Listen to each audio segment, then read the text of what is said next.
Actually, first time ko rin susubukan tong oven. Dapat 400 degrees Fahrenheit daw, i-preheat. Naalis ba yung buong tray? Matatanggal ko ba yung buong tray? Oh nga, natatanggal yung buong tray. Oh my God, oh my God. Silo, yung series na pinapanood namin lately. Maganda rin daw yung book doon, so titingnan namin. Meron sila, pero isa lang yung available dito sa store na to. Tama yung decision ko na mag-iba ng order. Ang laki nitong pork. Nakaban ako sa kutsilyo na to, napakatalas niya sobra. Parang bawal magkamali, matatanggalan ako ng daliri. Sakto lang siya. Hindi na masama, hindi na masama. Minsan tinatamad akong ibaba yung blinds dito. So, sa umaga, oh my God, nato-toasted yung mga mukha namin. And, oh no, kalimutan kong diligan tong kalamansi. Okay, hindi ito dapat yung pinapandilig sa... Mamaya didiligan ko siya kapag may pandilig talaga ako. Ayan, ganyan yung lagay ng panahon today. 8 degrees Celsius sa labas, pero dito sa loob, dahil nabablock yung araw, 25 dito sa loob. Nakita namin tong pizza na to sa Nestor's Market, which is sa baba lang, sa ground floor lang. $13.99 and malaki siya. I think nasa mga 14 inches to. Pero first time din namin susubukan. So, actually, first time ko rin susubukan tong oven. So, dapat 400 degrees Fahrenheit daw, i-preheat. Which is, I think, broil? No, bake. Okay. I-push lang natin to 400 Fahrenheit. Naka-Celsius to? Wala. Pagpabilog. Sanet mo ng Celsius to. Okay. So, yung 400 Fahrenheit, ano siya sa Celsius? 200. Okay. So, 200 natin. 180, 85. Alright, start. Okay. So, antay lang natin to mag 200.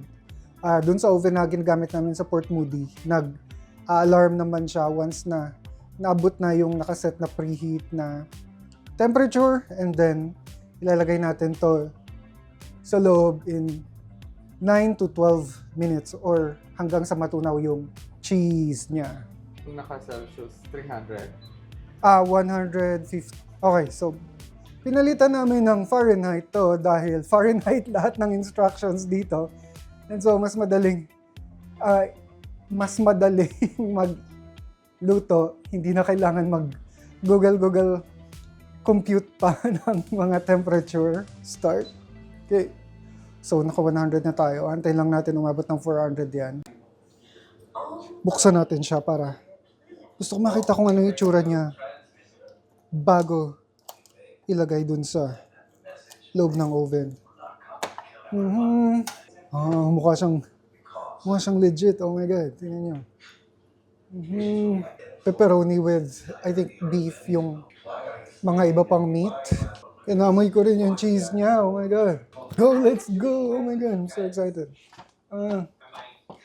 I think kakamayin ko na lang siya kapag nilagay ko siya sa loob. Wala siyang pang support, so I don't know. Oh wait. Oh my God. Hindi ko pala naalis yung baking sheet sa loob. Wait. Hindi ko alam kung saan ko siya ilalagay. Dito na lang siguro muna sa lababo. Okay. Oh my God, mainit to. Okay. Oh my God. I think okay lang naman na ipatong ko siya dito diretso sa tray. Wait. No. Meron pala kami baking sheet. Gamitin ko muna tong baking sheet. Okay, wait lang. Isara ko muna para hindi lumamig. Wait. Oh my God.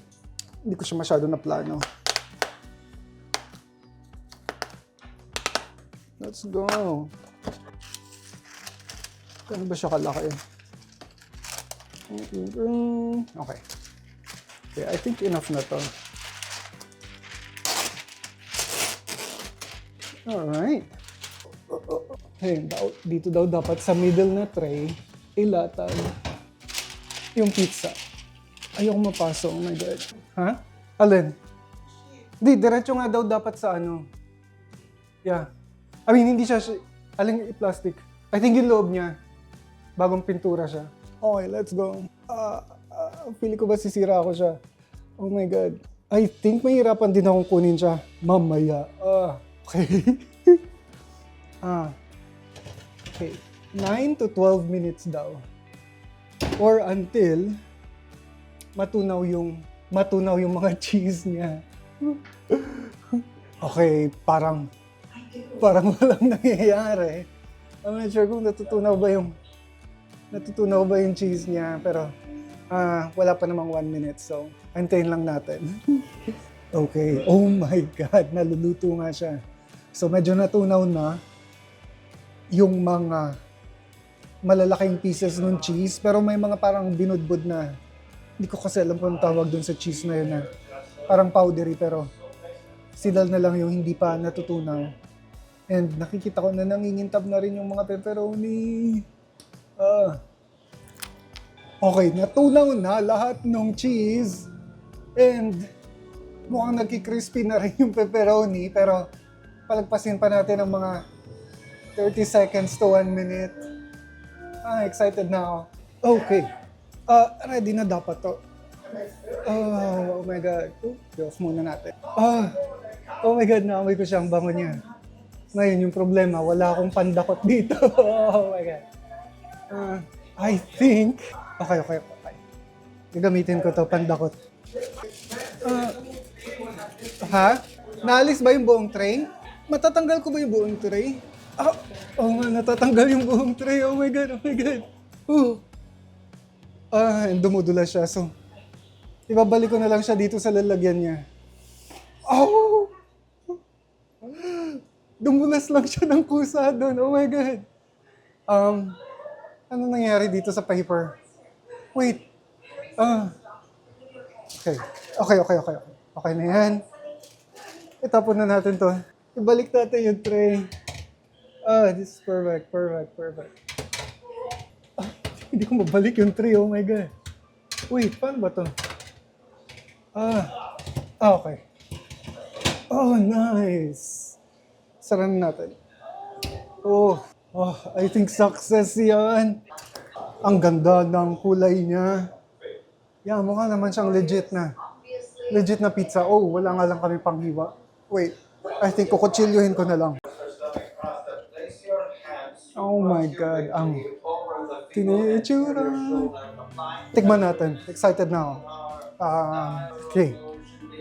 Ito yung gagamitin ko dahil wala akong panghiwa talaga ng pizza. Okay. Nahiwa naman siya. Perfectly. Okay. Nice. Okay, mukhang may talent din ako sa paghiwa nitong pizza. Okay. Konti na lang. Last na hiwa. Lagay lang natin to dito. Gusto ko na siyang tikman. $13 lang to. Okay, mainit siya. Sakto lang siya. Hindi na masama. Pwede na. Yeah. Maghapon na tong mga hugasin ko na nakatenga dito kasi hinihintay ko sila matuyo, and ito yung bagong bili kong peeler. Lagay na natin sila dito. I think natuyo naman sila lahat. May dryer din tong dishwasher, pero parang feeling ko hanggat hindi mo talaga binubuksan to, hindi sila matutuyo ng tuyo na 100%. And sobrang okay siya kasi katulad nito, may malapot na sauce to, yung mga Korean chicken, yun yung kinain namin. Tapos natuyo sila. So, minsan, iniisip ko baka hindi kaya to ng dishwasher. Pero, kaya naman. Hot water yata, I think, yung pinang i-spray or sprinkle dito. Kaya natutunaw lahat ng mga malalapot at saka malalagkit na sauce. Ang sarap ng feeling kapag ganitong malinis yung kusina. Pero, oras na uli para dumihan to. Ito yung mga nakaset ko na recipe for this week, and dito muna ako sa pinakamadali kasi parang 3 lang yung main ingredients nito. Chicken, potato, and zucchini. Yun lang. May mga nakalagay dito na oregano, paprika, ganyan. Pero ako kung ano lang yung kung ano lang yung available na spices ko, yun lang yung gagamitin ko. Medyo mag-iiba yung lasa, pero yung habol lang namin dito is, yun nga, maging masarap siya, pero chicken at saka potato. Meron na ako nito lahat, except for zucchini. So yun yung dadayuhin ko sa baba. And I think bibili ako ng flour kasi parang gusto ko mag-experiment sa bake. And nalaman ko rin na yung Nestor's Market sa baba, Save on Food rin yung may-ari. So same sila ng brand. Meron din dong Western Family, which is yun yung paborito kong generic na brand nila. Tapos tinatanggap din nila yung membership card. So every time na doon ako bumibili, ini-scan din nila yon and nakaka-earn din ako ng points, which is minsan ginagamit ko pambili ng mga chichirya kasi yun lang yung afford ng points ko. So doon ako pupunta ngayon. Pero magtatapon din muna ako ng basura kasi naiipon na sila. Actually, kung wala akong makikitang zucchini, siguro kahit ano na lang na, oh nice. $10 lang. I don't know. Wala siya sa listahan ko, so stick to the plan lang ako. Zucchini. Okay. I think okay na to. Wala rin sa plano to, pero napakasarap nito. $1.89 lang siya. Hindi ko alam kung fuego o blue heat yung gusto ko. Itong blue heat na lang siguro. $6 lang to lahat. Oh my God, ang laki niya na. Ito yung kailangan ko, unbleached. $6 to. And ito, $4. Pero ang dami naman nila. So I think magiging sulit din sila. Okay, walang sinabi dito sa recipe na i-marinate yung chicken. Pero gusto ko i-try itong maple bacon. So, budbud ko lang to sa kanya habang hinihiwa ko yung ibang ingredients, which is potato lang naman at saka itong, and medyo feeling ko, oh my God, nasobrahan ko rin sa pag-defrost tong chicken kasi parang na-adobo na siya ng konti. I mean, parang nanilaga na siya ng konti. Dinagdagan pa. Tapos, ipiprito ko lang to. Pero itong potato, i-bake ko siya sa oven, sabi sa instruction. Tapos, itong zucchini. And ngayon pa lang naamoy ko na yung maple bacon. First time ko rin pala susubukan tong peeler. Oh, nice! Very nice. Actually, dun sa instruction, wag daw balatan yung patatas. Pero, naumpisahan ko na. And gusto ko rin kasi talaga ma-experience na magamit tong peeler. So, okay lang yan. Napaka-smooth, napaka-swabe niya. Nice. Okay na yan. Itong zucchini, hindi naman niya kailangan balatan. So, hiwain na lang natin siya. Diretso. And ang sabi, ang hiwa daw ay 1/2 inch na pabilog. Okay, 1/2 inch na pabilog. Nakaban ako sa kutsilyo na to. Napakatalas niya sobra. Parang bawal magkamali, matatanggalan ako ng daliri. I'm not sure kung 1/2 inch ba to. Pero, okay. Naumpisan ko na eh. Go lang. Parang bigla siyang naging marami. So, well, lumagpas na ako sa kalahati. And yung mga nahiwa ko, parang ang dami-dami nila. Well, hindi ko alam kung sobra man na ba to for 2. Umiikot naman yung tantara. Pero, naumpisan ko na siya. Ayoko na siyang ibalik or ilagay sa ref. Busin ko na lang siya. Ewan ko, hindi ko alam kung bakit parang biglang ang dami niya. Sana magkasya to dun sa baking sheet. Hiwain na natin to. Baby potatoes daw kasi dapat yung nasa ingredients. Pero hindi baby potato to. So I think hiwain ko na lang siya na kasing laki ng baby potato. Wala naman sigurong kaso yun. Okay. Yeah. And I think kalahati ng baby potato. I think okay na to. I think, yeah. Kasing laki naman na to ng baby potato na hinati. Bala na. Hindi naman siguro maapektuhan yung lasa kung iba yung pagkakahiwa ko. Okay, hindi ko masyadong napagplanuhan yung mga container nila, pero kailangan i-season lahat to and isang seasoning lang yung gagamitin ko. Pero magkakahiwalay silang moment na, okay, magkakahiwalay silang moment na ilalagay or isasalang. So, hindi ko sila parehong lahat pwedeng pagsabay-sabayin na i-season. So I think, well, mauna naman tong potato. I-season ko na lang muna sila. Doon na lang rin mismo sa sheet. Ang gugulo ng mga... Kailangan ko lang ng inner.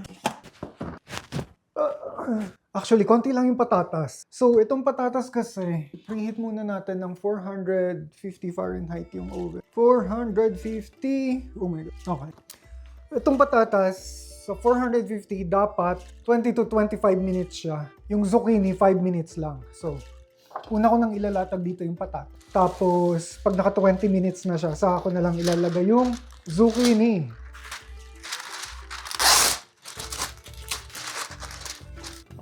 Patatas. Actually, parang ang konti ng patatas. Pero isang buong malaking patatas na siya. Okay lang yan. Lagyan natin ng...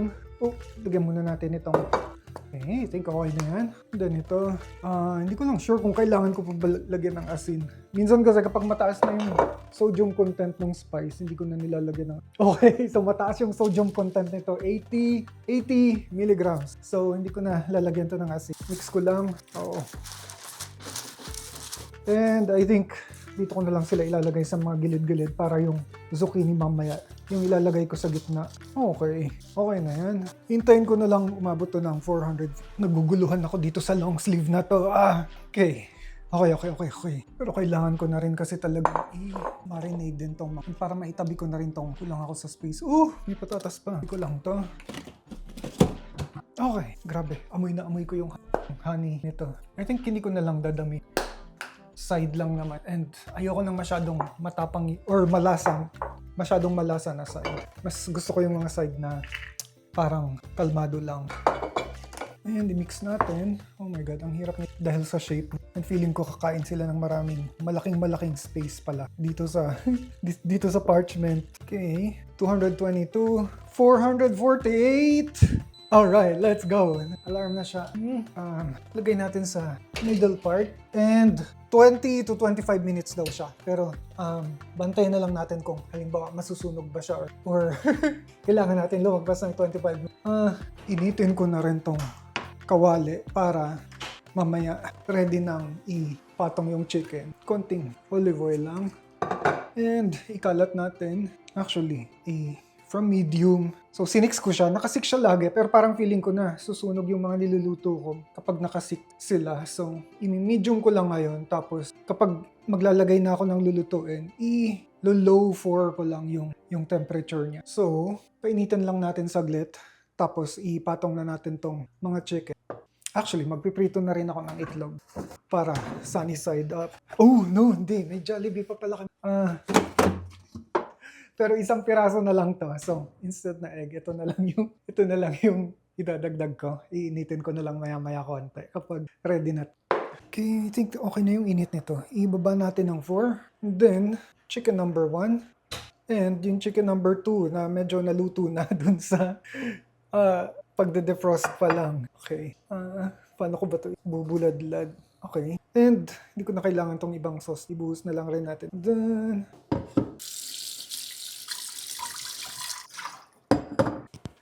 okay, medyo pangit talaga yung pangit to. Well, wala tayong choice. Na-over defrost ko siya. Mahigit 10 minutes na tong mga potato and I think okay naman yung progress nila so far. Wala pa masyado pero halfway through pa lang rin naman tayo. Baliktad ko sila ng maayos. Oh my god, dumikit yung isa. Actually, okay lang pala. Hindi ko na talaga siya ma-flat. Okay, ang isa pa. Nice. Actually, parang ang ganda ng pagkakaluto nila. Okay. And yung mga patatas ay, I think 15 minutes na yung mga patatas. Yeah. Well, at least hindi pa rin sila mukhang sunog. Okay na to. And hindi siya maganda tingnan ngayon, pero I think mag-i-improve pa mamaya konti yung itsura niya. Kapag nalagay na natin sa magandang plato. Kailangan ko lang ng malaking plato dahil marami yung zucchini. Wait. Anong gagawin ko? Okay. Wait lang. Dito ka muna. Oh wait. Oh my god, nalilito. Okay. So ikaw, chicken number 1, ang naluto naman. Mukhang naluto naman siya. And chicken number 2. Maganda naman sila tingnan. Sa plato. Masalo ko lang. And so ngayon, oh my god. Oras na para ilagay yung mga zucchini sa sheet. Okay. Okay, wait. Hilain ko na lang to. Nice. Maganda yung pagluto so far ng mga potato. Lagay na natin yung zucchini. Okay. Kailangan daw equally scattered sila para maluto lahat. Pero I don't think na kakasya to pag ginawa kong equally scattered dahil medyo marami sila. Okay. Make sure lang natin lahat may exposure. Oh my God. Okay. Let's go. Sana may mas mabilis na way para makompleto to, pero konti na lang. 5 minutes, 8:24. So by 8:30, dapat luto na to, ready na to. And actually, ngayon pa lang mukhang ready na yung potato. Okay. Okay. Close. 5 minutes. Oras na rin para initin tong Jollibee. I think isang piraso na lang to sa pagkakaalala ko. Yeah? Look! Nice. Okay. Preheat. Wait lang. Okay, pumuputok-putok siya. Okay. Stop na natin. At least naka 1 minute siya dun sa loob. Parang bilis niya uminit. Oo nga. Nang bilis niya nagmantika. Oh my God. Okay na natin yan dyan. 28, 30, dapat ready na tong zucchini. Parang feeling ko hindi naluluto yung zucchini. Naka 3 minutes na yung zucchini. Parang walang nangyayari. Bigyan natin siya ng chance. May 2 minutes pa siya. Okay, yay. Kumukulo-kulo na siya. Meron pa tayong 2 minutes. Siguro pag naubos yung 2 minutes, medyo mag-roasted or matutoasted na yung mga zucchini. I think iwanan ko pa sila dito ng mga 2 minutes. Pero i-prepare ko na muna yung lassi. And ito pa rin yung Indian mango from last time. Actually, parang unti-unti nasasarapan na ako sa kanya. As lassi. Sayang. Okay. May natira pa. Oh my God. I think magtatatlong linggo na to. Kailangan ko ng yogurt. Mga 3 kutsara nitong yogurt. Medyo paubos na rin siya. 1, 2, 3. Kailangan ko lang lagyan ng sweetener. And stevia lang rin tong sweetener na to. So, kalmado lang siya. 1, 2, 3, 4. Mukha siyang marami pero 0 calories naman tong stevia. So, okay lang yan. Water. Hindi ko makita yung guhit. Kailangan makita ko yung limit. Okay. Nakagpas ako dun sa guhit dapat ng water. Pero okay lang yan. Okay, parang medyo naluluto na ng konti yung zucchini. Hindi pala nakasaksak. And let's go. Wait lang. Bago ko i-transfer to, kailangan ko lang hanguin muna yung potato at saka zucchini dahil feeling ko masusunog na sila kapag hindi ko pa hinang. Init. Okay. Wow, ang perfect yung pagkakaluto ko sa kanila. Nice. Tingnan nyo. Oh my God. Buntik na siya dumulas. Sour. Okay. Sara lang natin. Okay. Sug natin to konti. Oh, hindi ko pala napag-off to. Nice. Let's go. Nice. Ang ganda ng... Ang dulas. In fairness, maganda yung patatas. Maganda yung pagkaka-roast ng patatas. Pero I think nasobrahan ko sila sa pagkaka-roast. Parang ang gaan-gaan na lang nila. Oh my God. Parang na-dehydrate sila. Actually, okay pa rin. Okay. Medyo nagtubig ng sobra yung mga zucchini. Pero, ganun talaga sila. Pero pag iniisip, na-imagine ko dapat dehydrated siya. Pero hindi siya dehydrated. So, okay, parang ayoko na nitong sheet na to kasi madulas siya. Hindi siya nag-stay in place. Okay, hindi siya mukhang marami tingnan. Dapat siguro talaga nagprito pa ako ng itlog. Okay, parang kulang yung itsura niya. Pero kanina kasi parang ang dami-dami na nung zucchini. Ngayon sobrang ang konti na nila. So, I don't know. Kailangan ko lang makuha yung remaining potatoes. Dapat pala dinalawa ko na lang yung patatas. I think alam ko na kung paano siya pagmumukaing marami. I think lalagyan ko siya ng cottage cheese sa gitna. Tingnan natin. Or masyado lang sobrang malaki yung plato ko. Oh my God. Okay, mukhang hindi ko siya magagawa ng paraan. Salin. Okay. Isalin pala muna natin yung lassi. Paborito ko tong mga baso na to.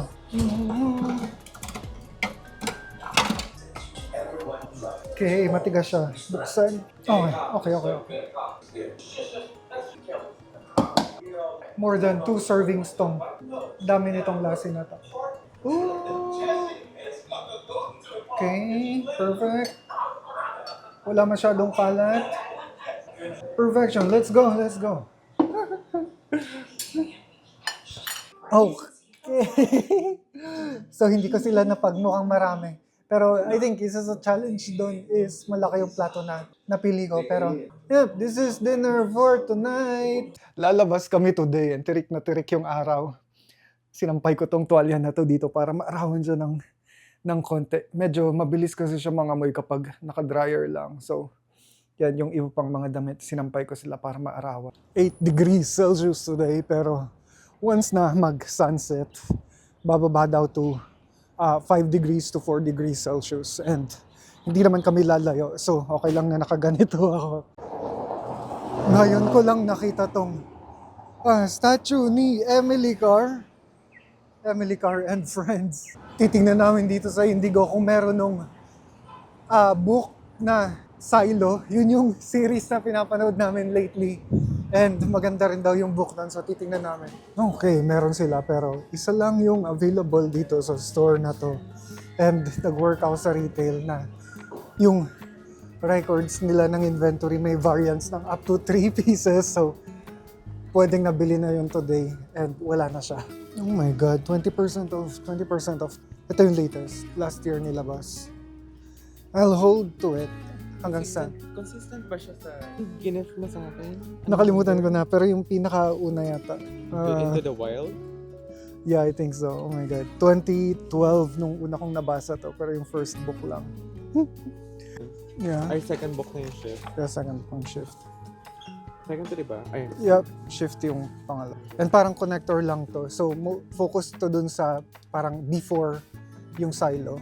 Really? Yeah, so outside world pa to. Karamihan ng mga eksena nasa Georgia, Atlanta, Georgia. Publisher. Yeah, same ng publisher. Pero ang ganda ng texture nitong shift. The Oh my God. Isa pa to sa... Yeah. Pero sobrang iba daw tong book na to. Well, equally pleasant yung TV at saka book experience. Pero sobrang iba daw yung book sa TV. Oh my God. Pero ito, 20% off to. So, walang dahilan para hindi ko siya bilhin today. Na-kompleto ko yung lahat ng Hunger Games na libro pero hindi ko sila dinala dito. Iniwan ko silang lahat sa Pilipinas. So itong bago lang to, this year lang to na-release and hindi ko pa siya nababasa. So ito lang yung bibilhin ko today. And nabili rin namin tong truffles dun sa dito sa Indigo. Excited kami na i-try to. Parang feeling ko hindi pa ako nakatikim ng truffle talaga. So, let's see. Oh, so ganito yung itsura niya.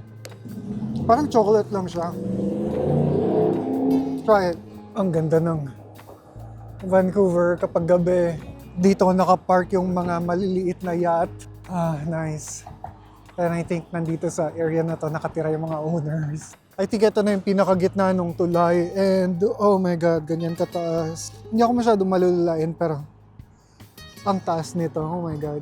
Upo tayo dito sa bench na to dahil $1,000,000 daw yung ininvest ng Vancouver government para sa mga bench na to. And ayan yung view. I mean, maganda naman yung view. Wala namang makakatalo pero I don't know. I think hindi worth it yung $1,000,000 for this. To think na makikita mo rin naman yung view kahit na nakatayo ka lang. Kahit nakatayo ka lang dito. Oh my God, so nice. Nagkikrave ako nung Vietnamese po dito. Masarap yung beef balls nila. Pero I'm not sure kung yun din ulit yung orderin ko for now. Yeah, I think ito yun yung beef balls. Pero mag-check ako ng iba pang... Baka may mga masarap pang ito. Masarap tong 3 kinds of beans. So, orderin ko yan. And I think, order na lang rin ako ng medyo murang main dish. I will have the grilled marinated pork with steamed rice. Okay, yeah, I'll have the one with the curry and steamed rice. Yeah, this one. 52.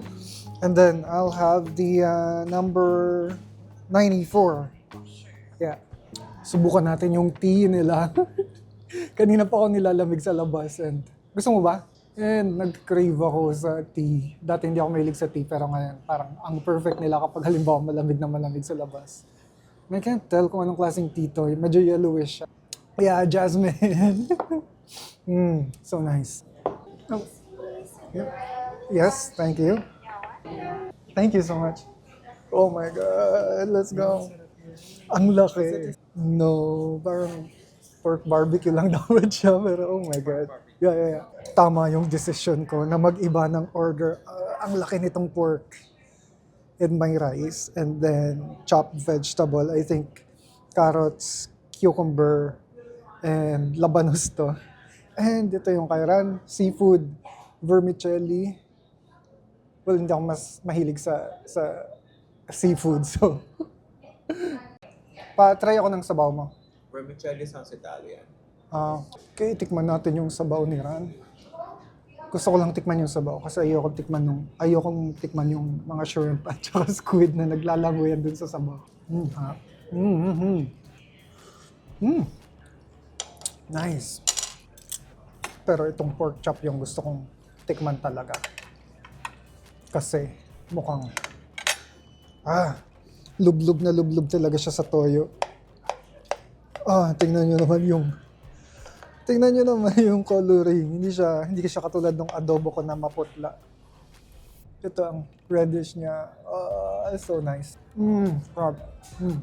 Meron siyang sausawan na suka. Oh my God. Sarap. Let's go. Vietnam na Vietnam talaga. Ano tawag dyan? Grilled pork. Thank you. Everything is okay? Yeah, tastes good. Yeah. Thank you, teacher. Okay, gusto kong buhusan ng suka yung pork nila. So good. And ito yung vegetable na sides niya. Parang masarap siya, babara ng suka, pero hindi ko siya maibabad sa suka. So, medyo natunaw na tong 3 beans ko. And first time ko makatikim nito sa ibang restaurant, pero alam ko talaga na masarap to. Parang halo-halo siya. Halo-halo or bingsu. Ang sarap. Nilalagyan din nila ng gulaman. Nakatulad nito. Diba? Parang gulaman. Nabusog ako sobra. And sobrang lapit lang rin ito. As in, pagtawid lang, nandun na kami nakatira.